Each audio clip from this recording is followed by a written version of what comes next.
So today, again, ticketing stuff and website stuff is kind of the point of today, and then any general Q&A that you've got at the end we'll cover as well.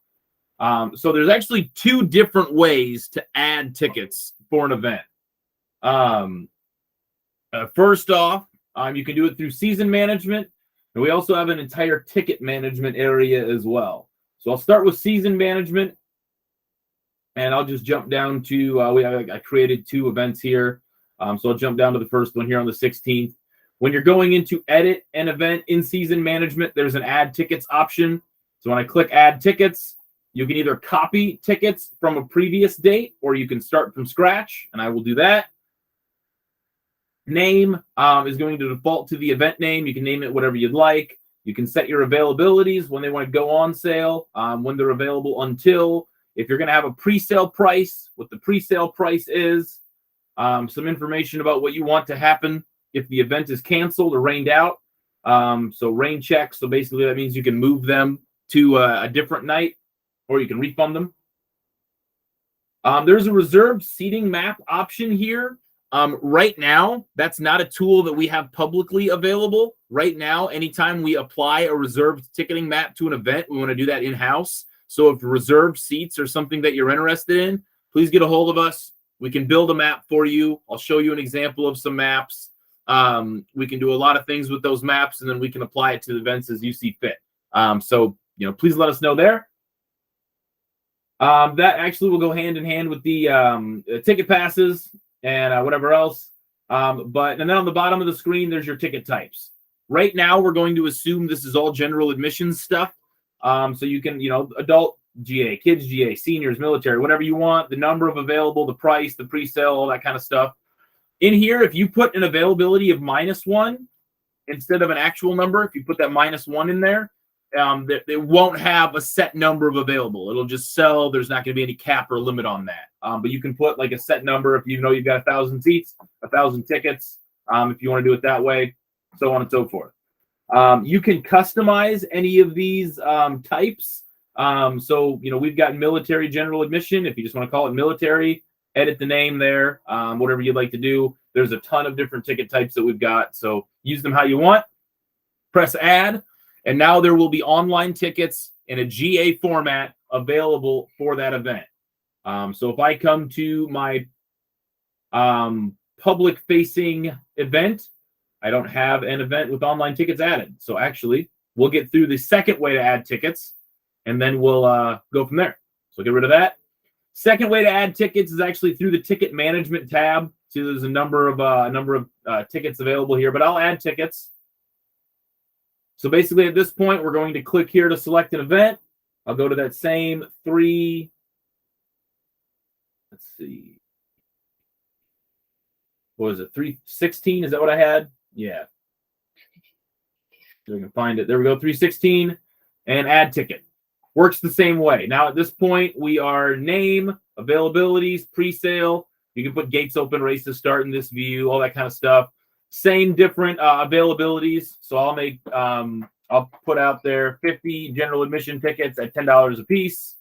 And then I'll put out there 50 kids tickets at $5 a piece. And then I'm going to have a special ticket. Let's see. I'll just do adult VIP. And I'll make that one free. So you can see what that looks like as well. And I'll have 10 of the free tickets. I'll add those tickets. Now I've got tickets for that event.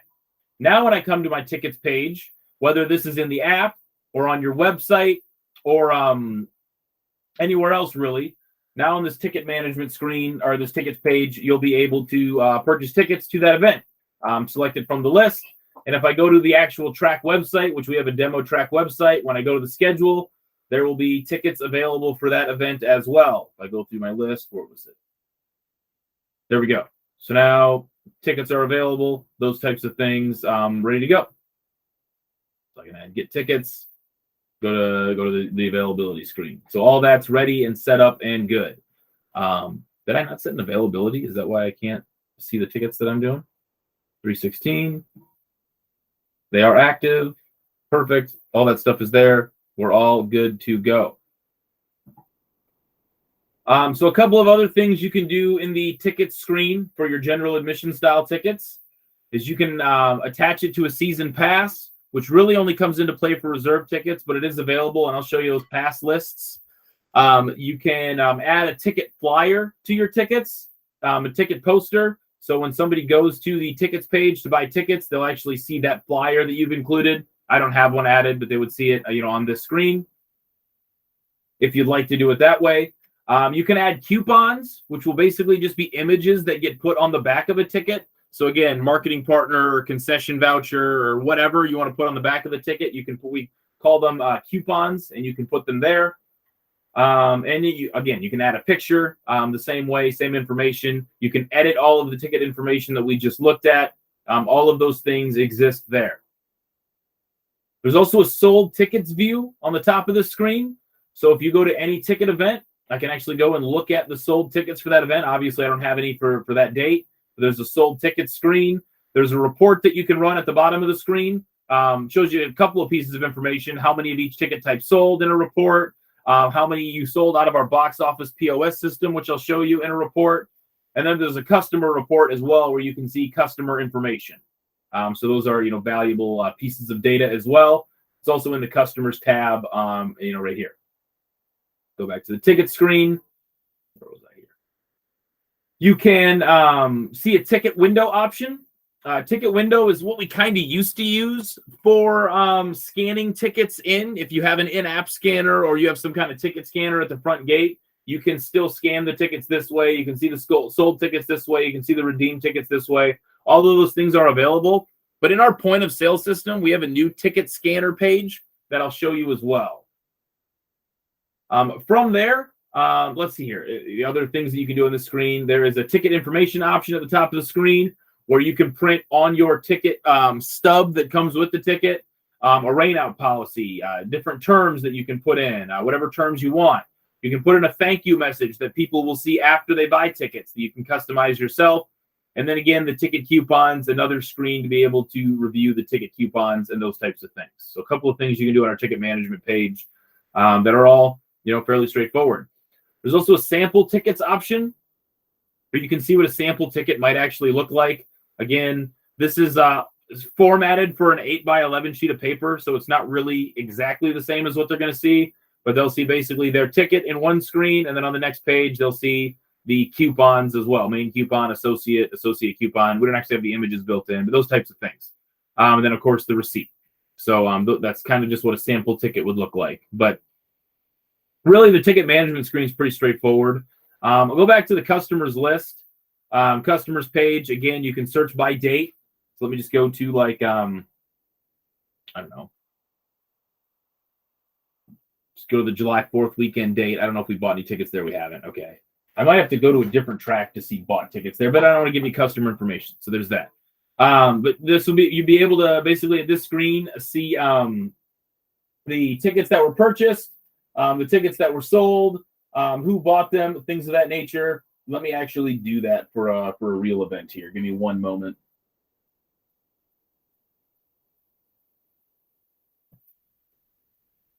Yeah. So this is what it looks like for a real regular event. You'd be able to see who purchased the ticket, if they put it under someone else's name, what the name is, the type of ticket they bought, section, row, and seat if it's reserved, GA if it's not, the price, the invoice, all of those types of things. And then at the bottom of the screen, the tickets report will actually show you basically the same information, but in a report format with a breakdown at the bottom for the amount of money that you received, those types of things. You'll also be able to, in this screen, see a box office report, which this one is empty because it's the POS system. And then there's a report that I won't show you. It is the customer report. I won't show you that because it's actual real customer information, but it'll be able to give you email address and other information about each individual ticket buyer, so you can import that information into like a MailChimp or whatever else, and be able to market directly to those people that way. So that's basically the customer's report. Analytics report. I will show you in your favorite track, because if I go back far enough in time, we will definitely have some tickets bought to our demo track. I'll go there and call it good and filter. This will be really valuable information for demographic purposes. So first, you get a heat map. Where are all of your ticket buyers from? And you can filter that by date range, filter that by class, however you want to do that. Where are you? So, 13 unique customers, unique zip codes, all that kind of stuff. Where are your ticket buyers from in a different view? To give you the municipality. To me, this screams, where should I do my newspaper and radio and billboard marketing? What cities are my people actually coming from? Average distance traveled. Are my ticket buyers from close or are they from far? Purchase dates. How far in advance are people buying tickets? Helps me to align when I should release tickets. If I'm doing a drop, hey, when should I really put these on sale? How far in advance are people actually buying? What's that time frame look like? And you can kind of find the sweet spot to make that announcement for, hey, my tickets are for sale online. Purchase prices, basically what types of tickets are they buying? Purchase prices in a different, there are ticket types in a different view. Gender and age demographics are here as well. And then you can have a ticket sold by event option. So what is that, 227?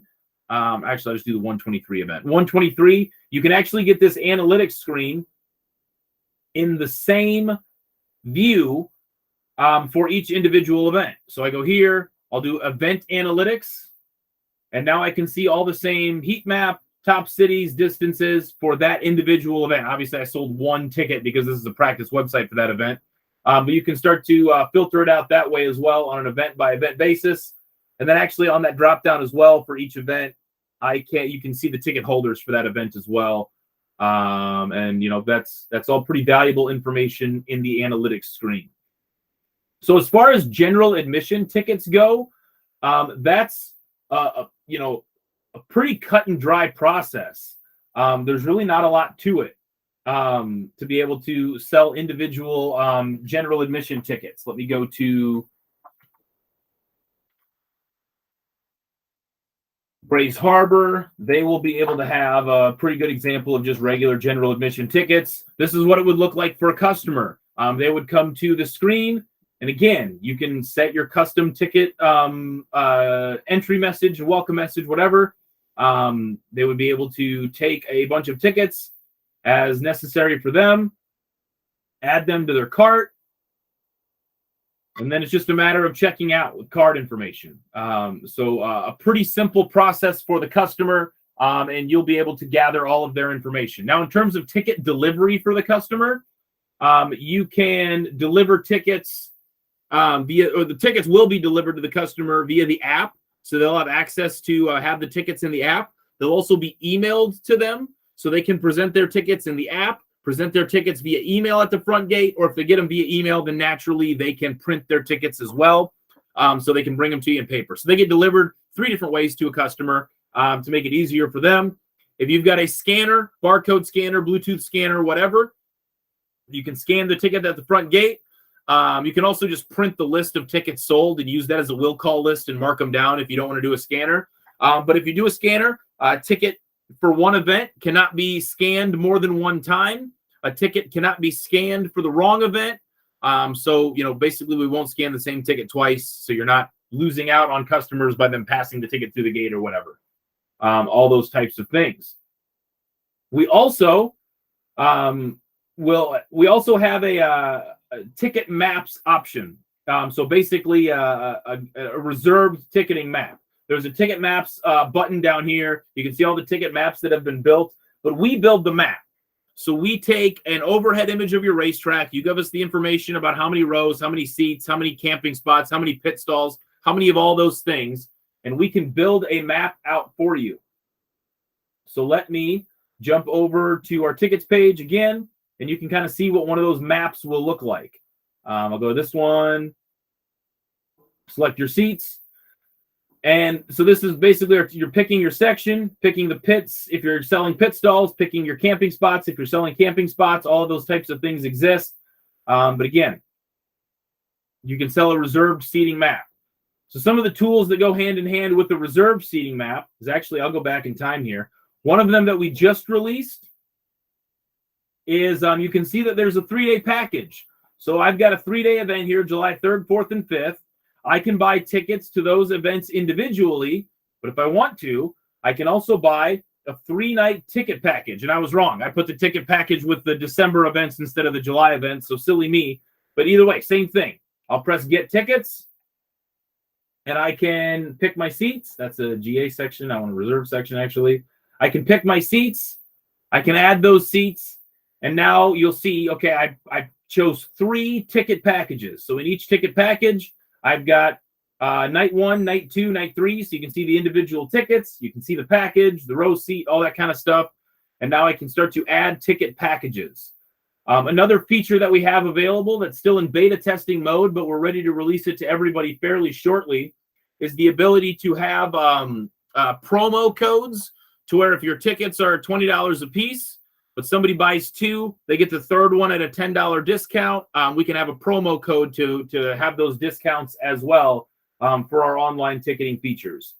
That's also where the pass list comes into play. You might have to comp tickets at times. You can add a multi-event pass list. You can add either one for each individual event or one for an entire season or one for a group of whatever events you want to apply that to, where you'll actually be able to go in and mark for each section, the section, row, and seat for every ticket holder. That's basically going to get a free ticket. They get comped tickets that way. Then you can have a report for everybody who has, the event pass for all of your comped tickets, those types of things as well. So there's a lot of features in our reserve ticketing platform. I really kind of, if you've got questions or curiosities about how any of it works, we're happy to build it in for you. Obviously, GA stuff super simple. Some of the reserve maps, there's more features coming. Season tickets is something that's on our horizon. A ticket date that is not part of the racing schedule. So if you're going to do like pit stalls that cover the entire season, that's something that's on the horizon. We have a lot of different maps that we can show you, for an example, and a lot of different features that we've got for our ticketing pages. The last thing I'll show you then is our point of sale system for front gate stuff for the ticket maps. If I go here, there is a number of buttons across the top of the screen: current, all tickets, past order, shopping cart, redeem. So current events are your basically the next event chronologically. I just added tickets for 316, so this would be the POS system for 316. You'll see that the actual ticket buying process is extremely similar, almost exactly the same as what fans would see when they're going to buy tickets in advance. This is just something for your ticket seller in the window to be able to do. If I go to all tickets instead of the next event chronologically, it'll give me all the tickets, so I can open July 3rd. I can sell tickets to that event. The actual process of buying, very simple. I'll pick premium section. They want to sit premium section. They want to sit top row premium section. I've got 2 VIP seats. Those are the seats that they want. Next. Now I have the option to gather the email address of the buyer if you want to. I know sometimes things at the front gate can take time. So if you want to gather that, you can. Same thing with zip code. You have the option of zip code, how you received their payment, cash, check, credit card, whatever. I'll choose cash, and I'll complete order. At that point, the program will bring you to a print preview window. And because I'm in a demo profile, it took me a second. But now I'm in a print preview window. And again, I have it sectioned off right by 11. We have a label writer that we like. We have a certain paper size that we recommend. I don't remember exactly which one it is, but we can get the correct paper size in here. Let's see. I can't find the right one. But there's a lot of paper sizes for our Dymo printer. There we go. And so then basically at that point you print, you rip it out of the Dymo printer, you hand it to your ticket buyer, and you're all set and good to go. Then they bring that ticket to wherever you're scanning tickets, and the person can scan it in. There's a past orders option as well, where you can review the previous orders, whether they're purchased through the POS system or not. So if I were to view this one that not purchased through the POS system, you'd be able to come back and see, all right, here are the tickets that that person bought for that event, and you can print their ticket vouchers. So that past orders page, I almost have like as a problem child area. I have a different table, different tent, different window, whatever. And they come up and say, hey, look, I know I bought tickets, but I can't find them, don't have the voucher, blah, blah, blah, whatever. So you can use this to search for that person by last name. I wonder if Zach has ever bought any. He has. Search for that person by last name, view the orders that they've got, so I can view their order and print their tickets that way so that they can then go to the gate. So if you have somebody who's giving you issues, you can use that past order screen pretty easily to utilize that. Shopping cart exists here. If you've added a bunch of tickets to the cart but haven't checked out yet, shopping cart will allow you to check out. So if you've got people that want to buy tickets to the current event and you're also selling tickets to future events, you can go through and add the tickets to all the events that they want to buy if you feel like you've got that kind of time at the front gate. And then again, there's a redeem window. Excuse me. So if somebody purchases a ticket to your event, I can go ahead and redeem any event that's within the next week. Enter barcode option is here. So at that point, you're either USBing or Bluetoothing a ticket scanner to your machine, and you're scanning the tickets as they come in. So it works most efficiently to have this POS window up where you're selling tickets, where you might have that problem child booth, and where you're scanning tickets. If you don't want to scan tickets out of here, we have an in-app version of the scanner. So somebody just has to be able to log into the My Race Pass app, and you can grant them permissions to scan tickets from the app, and they can scan tickets that way as well. So there's a lot of options here for online tickets. Next question becomes, how do I receive my money for any tickets that I've sold? So if I come back to this tickets view, I'll go back to the most recent event. All of those tickets that say action required, that just means that that date has come and gone. So when I go to one of the action required dates, I can now not view the ticket buyers. That was a mistake on my part.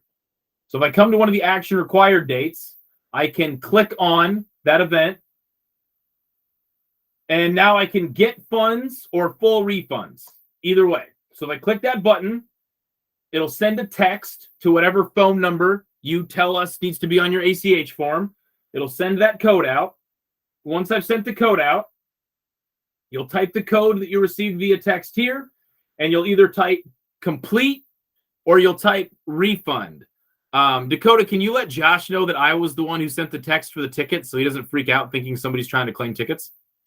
You'll either type complete if the race happened, or you'll type refund if it didn't. If you type complete, we ACH the money directly to your bank account. You'll have all the money from all your ticket sales in the next 1 to 2 days. If you type refund, we refund all the ticket customers. So you don't have to worry about doing those refunds. Now, there is a screen for you to do individual refunds if you wish, but we handle all of those refunds. And then if anybody ever tries to file a chargeback, we actually handle the chargeback as well. So you don't have to worry about trying to battle that or paying it or whatever. We just eat that cost. In terms of fees for the customer, if I go to buy a ticket, you'll see the fee structure actually here. So I will choose those. And next, tickets are $25. So I end up paying a service fee of $1.90 plus 4%, which ends up being a fee for me of $2.16. So you get all the money of every ticket sold. Your ticket's $25. You're going to get $50 if somebody bought 2 tickets. You get all of that money. We charge an extra, $190 fee plus 3%. And then, so a customer ends up paying a couple bucks more, and you can check out from there. So you get all of that money for that ticket sold, which in the end, $4 plus $2.16 ends up being pretty cheap for $50 worth of tickets compared to most ticket vendors. In terms of our POS system, any ticket sold out of our POS system incurs a 10-cent fee. So if you're using a reserve ticketing map, you're going to start selling tickets. That basically the fee would end up being 10 cents for each ticket sold, which again, pretty minor fee there. And that's really what I have to show you regarding online tickets. There's, it's a little bit less organized of a process to show that because just frankly, so many of our reserve ticketing features are brand new features that we've released in the last year. We've worked really hard on our reserve ticketing maps, reserve ticketing features. We've got a lot of tracks that use it just for pit stalls. We got a lot of tracks that use it for camping spots. We got a lot of tracks that use it for front gate stuff, our entire suite of tools. So there's a lot of different ways to use our online ticketing features. In fact, if I come here, I can go to an example of somebody who uses it for pit stalls, and you can kind of see what that's going to look like. So you go to select your seats for the pit stalls, and literally they've almost sold out. They have 3 left, but they have all of these pit stalls around the property at Dells Raceway Park, and you can go and purchase a pit stall that way. So a lot of different ways to use our online ticketing features. So from there, the next thing that I want to show is regarding some of our website tools. So let me get rid of all of the ticket stuff that we've got going on. Some of the website tools. So we've got our own demo website and I'll just kind of go through this tab by tab. First off, the home tab is always going to be a snapshot of other things. Snapshot of news, snapshot of the headlines, button to buy tickets, button for driver registration, photos, videos. It's all just going to be things that have been taken from other pages. So nothing really to do on the home tab. Schedule and results exists here.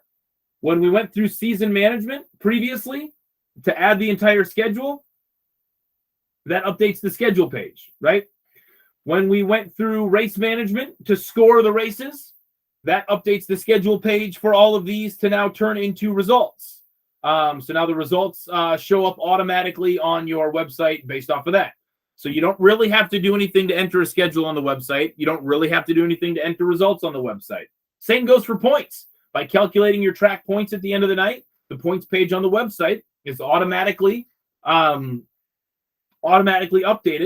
as the night goes on. And you can filter from competitor to team to owner. You can filter for year to year if you want to see past years. Same thing goes with schedule as well. If you want to see past years, you can filter year to year, all those types of things.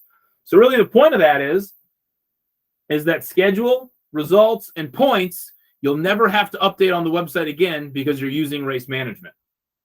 There are a couple of other pages here. Fan info, I've got a bunch of custom built pages basically at this point. And again, this is just filler text. There's nothing of substance here. But when you go to web management in the program, under more is where you'll find all of the custom pages. So what did I have? Fan info and camping. Fan info, I've got camping, and I enter all of the content of the page that I want in this screen, and it shows up on the front end of the website, formatted correctly.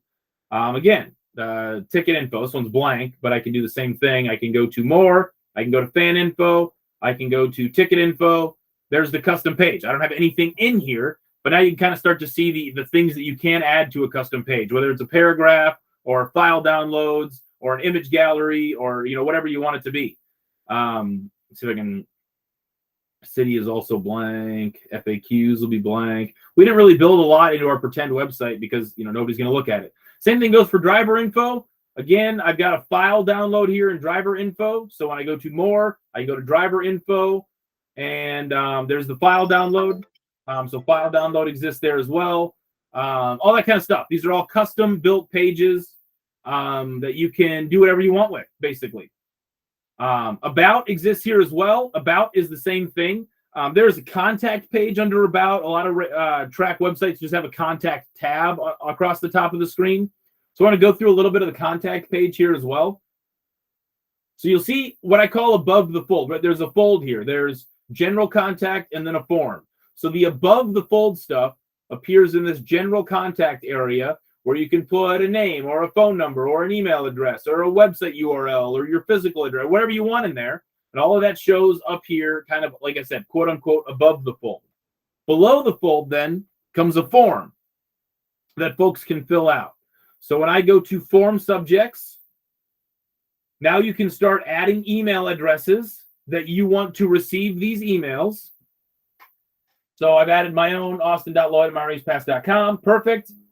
And now I can start adding the subject lines as well. So I've got general inquiry, sponsorship, and merchandise here. So if I select my own, I add general inquiries.